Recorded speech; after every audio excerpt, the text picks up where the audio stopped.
Hey, it's DMG's or Jim. We're going to try to hit this section. If this video makes it the cut, then great. I've got to be streaming in 30 minutes, and this is a pretty big section, but I'm trying to keep things under 30 minutes, so hey, I got my own hard limit, right?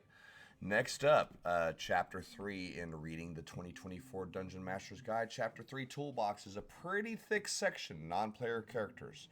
So if take one works, and we're good. If not, you'll get a better video in a second. We'll see. NPCs, non-player characters. Non-player characters, NPCs, are supporting characters controlled by you, the DM. Examples include the local innkeeper, the sage who lives in the tower on the outskirts of town, and the Death Knight out to destroy the kingdom. The monster manual contains stat blocks you can use to represent NPCs in your game. You can add details to make them distinctive and memorable. For example, your players will have no trouble remembering the no-nonsense blacksmith with the tattoo of the black rose on her right shoulder, or the badly dressed musician with a broken nose. NPCs in your game rarely need much more complexity than that. However, detailed NPCs. Flesh out NPCs who play prominent roles in your adventures. You can use the accompanying NPC tracker to record information as you determine these 6 elements of your NPC. A lot of tables in this section, will kind of just gloss over them. Name. You'll need a name for any NPC who plays a prominent role in your campaign. You can pick a given name and a surname from any of the accompanying tables. A name can include options from different tables. If you'd like, you can roll 1d6 to determine which table you can choose a name from, then roll 1d12 to get a name. You can also alter or combine names, pull from a book of names, or use a name inspired by a book or movie. So each of these tables is a common name. First table is common names with a D12, names such as Aurora Good Barrel, or Lily Bright Sun, or Zora Frostbeard. Common name, common surname. Feel free to pick as you choose or use the rolls. Guttural names.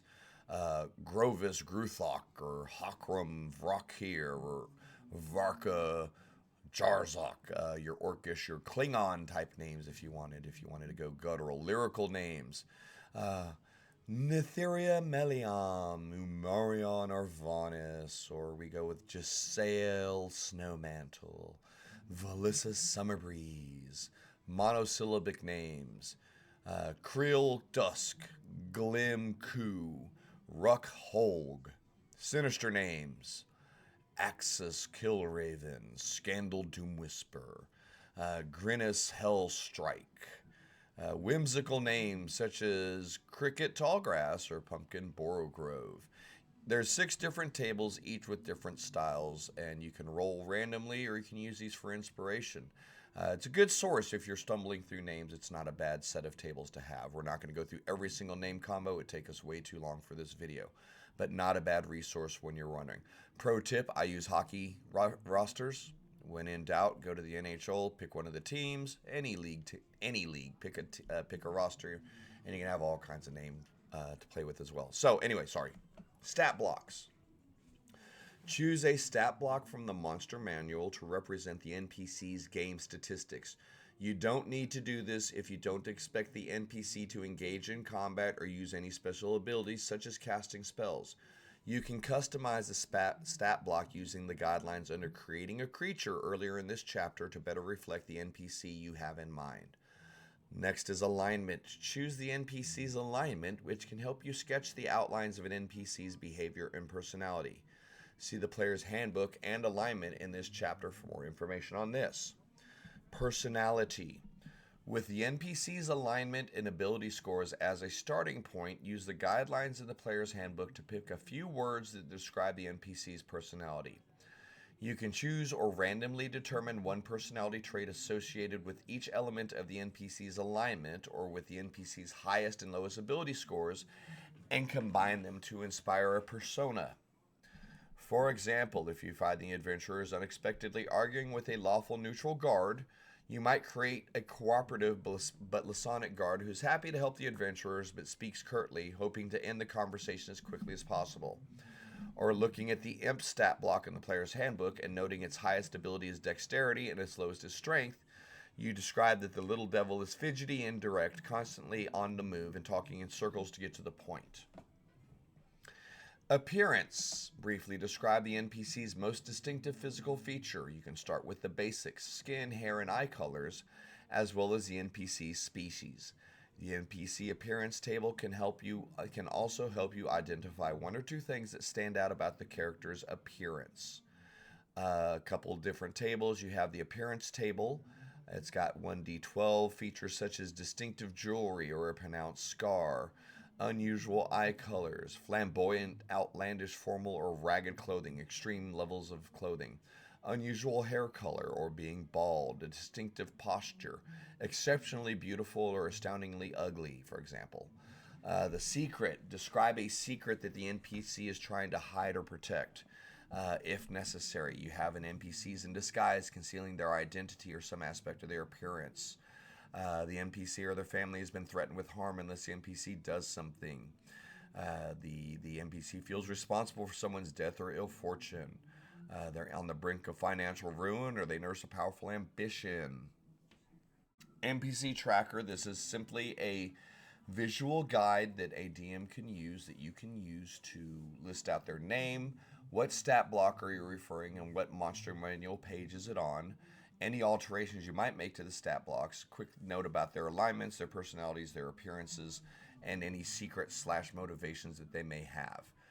Most players, I use a spreadsheet for my own, but this is a good starting point that gives you the basic outlay, the basic idea of the information that you want to have on hand for important NPCs.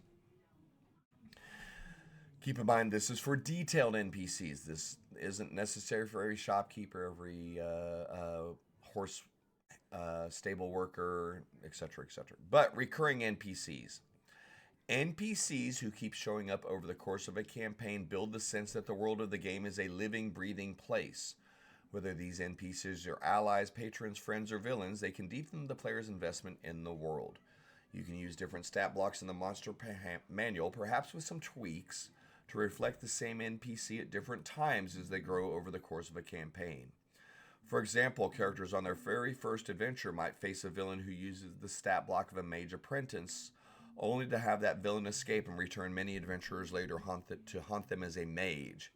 Still later, the same villain might reappear as an archmage. Of course, the trick here is making sure that the villain survives from one adventure to the next, or at least coming up with a plausible way for the villain to return from death. After all, death is rarely the final word for adventurers, so it needn't be for their opponents. Sidebar says don't go overboard. Developing non-player characters can be fun. That said, use your time wisely. Don't write 3 pages of backstory for an NPC whose interactions with the adventurer will be over in 3 minutes. The advice in this section is meant to help you create an interesting character quickly while providing just enough detail. Good sidebar. NPCs as party members. NPCs might join the adventuring party because they want a share of the loot and are willing to accept an equal share of the risk, or they might follow the adventurers because they have a bond of loyalty, gratitude, or love. You can delegate decisions about an NPC's actions to one of the players, especially in combat, but you can override the player's decisions to reflect the NPC's motivations. When you choose a stat block from the monster manual for an NPC party member, make sure the NPC doesn't overshadow the player characters. Use a stat block whose challenge rating is no higher than half the character's levels. These NPCs don't amass experience points and don't become more powerful. Here are some NPC archetypes that can work well as supporting characters in an adventuring party. The comic relief. A comic relief NPC helps lighten the mood of an adventurer or game session. Perhaps with the occasional display of ineptness or a gift for puns. The curmudgeon.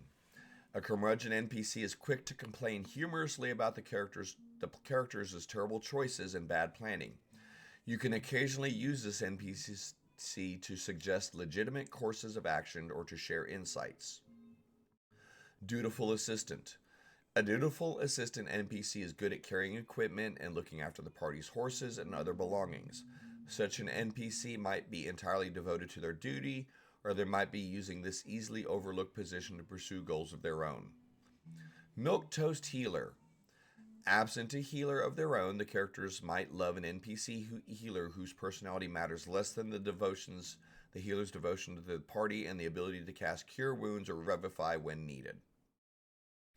Walking textbook. A walking textbook NPC is knowledgeable about a particular field of expertise and can be a useful source of information, but they can't be relied on to make wise decisions or hold up their end in battle. The Wallflower Warrior.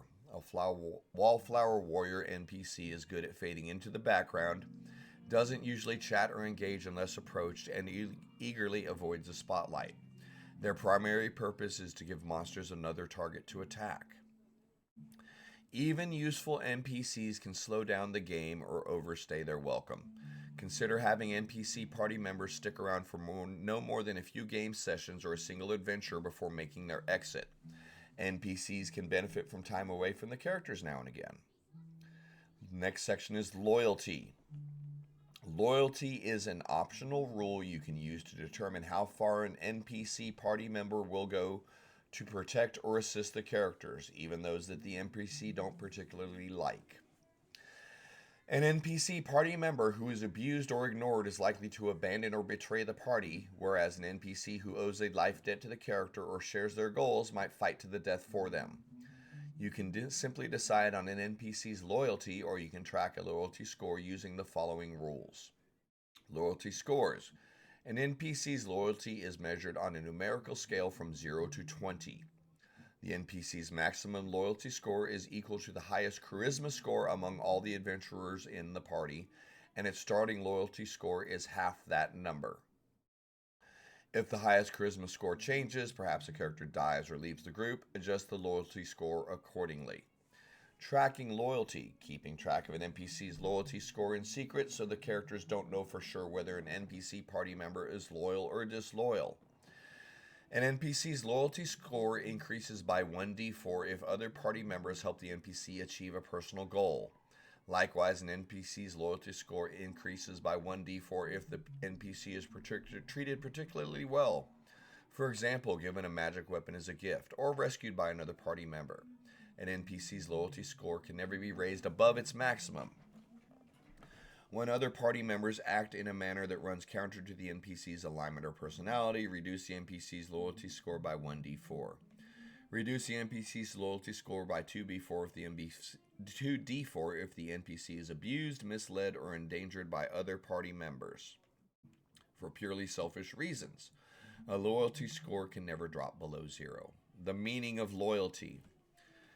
An NPC with a loyalty score of 10 or higher risks anything to help fellow party members. An NPC whose loyalty score is between 1 and 10 is tenuously faithful to the party. An NPC whose loyalty score drops to 0 no longer acts in the party's best interests. This disloyal NPC either leaves the party, attacking characters who attempt to intervene, or works in secret to bring about the party's downfall. Crew loyalty and mutiny. If the characters own or operate a sailing vessel or a sailing ship or similar vessel, you can use these rules to track the loyalty of individual crew members or the ship's crew as a whole. If at least half the crew's loyalty score drops to 0 during the voyage, the crew turns hostile and stages a mutiny. If the ship is berthed, the disloyal crew members leave the ship and never return. That's that section. Pretty lengthy, pretty informative. Most NPCs just need the quick brief mention. Just keep in mind your players will randomly pick NPCs that you have no intention of them meaning anything more than walking by to become major factors in your game. That's where these tables and these quick little suggestions on how to detail an NPC will matter. One of my favorite, I'm a big fan of the Viva La Dirt League's videos, and one of my favorite is the Schmurple episode. It's a funny video. Google it if you don't believe it. Listen to what I'm saying. If you're not sure what I'm talking about, worth the watch as a DM.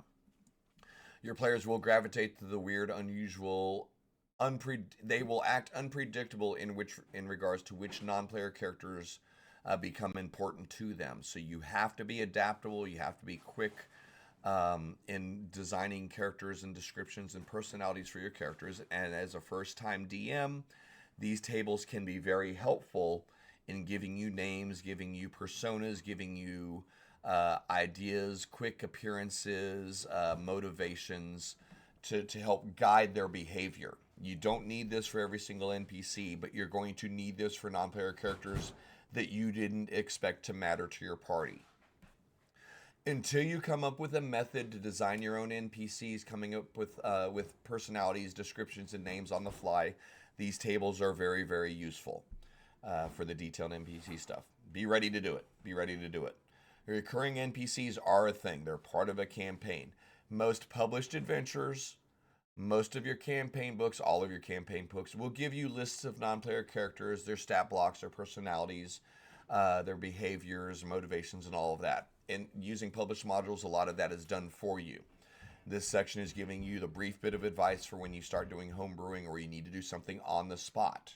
Okay, recurring NPCs can matter. Now, one thing I do want to point out, yeah, we got a few minutes still. If you are using recurring NPCs as villains and you hike them up in levels this way, think of the immersion. I know it sounds dumb, but think of the immersion. If this guy's able to keep leveling up, why are his cronies not able to level up? Or can the cronies level up as well? And then all of a sudden you have this rival gang. And if that's the case, then the guards that just helped you fight off that last group of bandits that came through should have leveled up as well. And then. Not trying to start a huge debate, but try to keep that in mind in your own world building and in your own living, breathing setting type thing to make sure that you don't go overboard with that mechanic. Yeah, I was once an apprentice like you, but now I was once the apprentice, but now I am the master.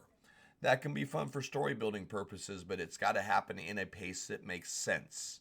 And it's got to be either widespread and understood or very unique as to why this person, this NPC, was able to get more powerful at the same pace as the players.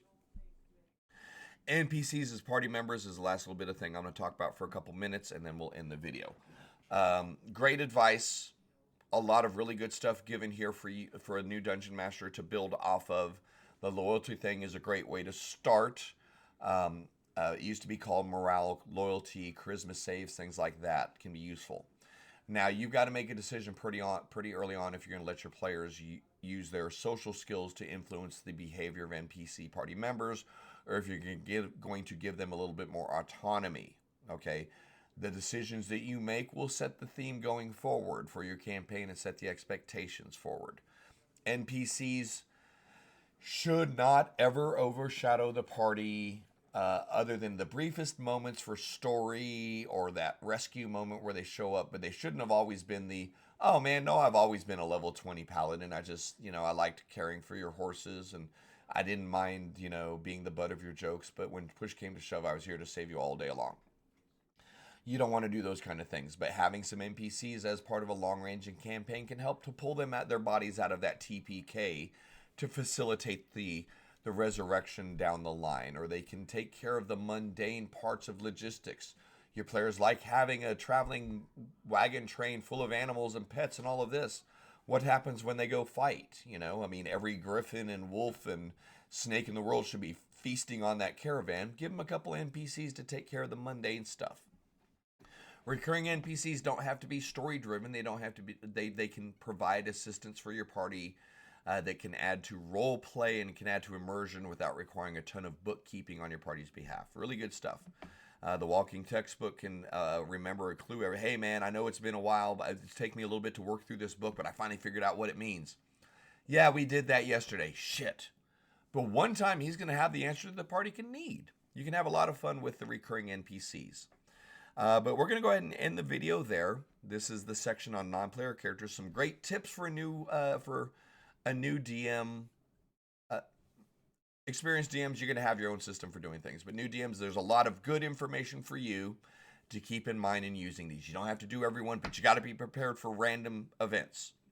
Not every NPC has to be detailed, but every NPC has the potential to, depending on how the players are interested. So be ready with these tools in hand at a moment's notice to make the average barmaid, the crazy fisherman, the canoe guy, the hermit be more than what they need to be because your players show interest. All right. Thanks a lot for hanging out. Push that like button, push that follow button, push that subscribe button. Leave a comment if you have questions. Join us over on my Twitch channel if you want to jump into some more live chats. I love answering questions and helping people get into D&D. That's why we're doing this series. See you soon. Push that button. Thanks a lot.